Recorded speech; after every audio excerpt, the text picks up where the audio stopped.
Hello everyone, we are continuing Valmiki's astropalmistry today, and we're going to look at one of the techniques in his overall system. That's a transit of Jupiter over Saturn. And he tells us in the story of the Ramayana, by the way, that Hanuman saves the life of Lakshman. So let me first tell you that story, and then we'll get into the actual technique of what's going on here and what it means.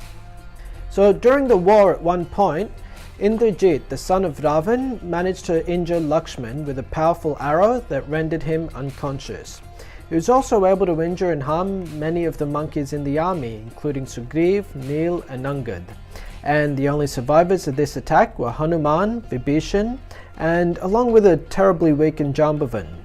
So Jambavan advised Hanuman to fly to the Himalayas and retrieve 4 herbs which could revive the fallen warriors and bring everyone back to life.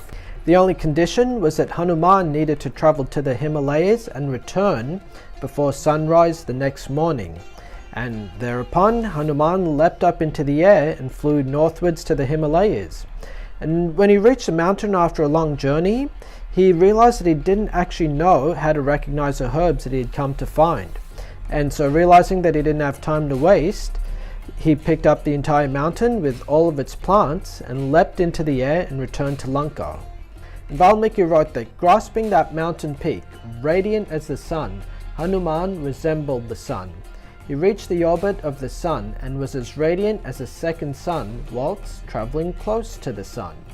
And soon he had arrived in Lanka. So Ram, Lakshman and the entire monkey army were given these herbs and they were all revived to their entire strength. Okay, so what's going on here?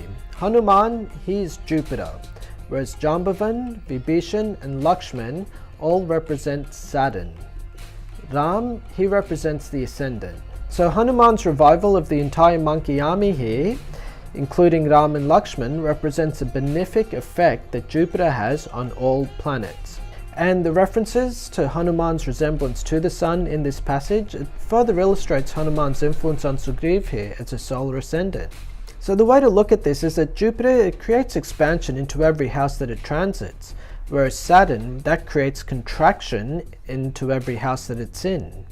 And therefore, Jupiter's transit over Saturn, it acts as a counterbalance to Saturn's restriction. This in turn energizes the ascendant, the sun and the moon, because they're all influenced by Saturn.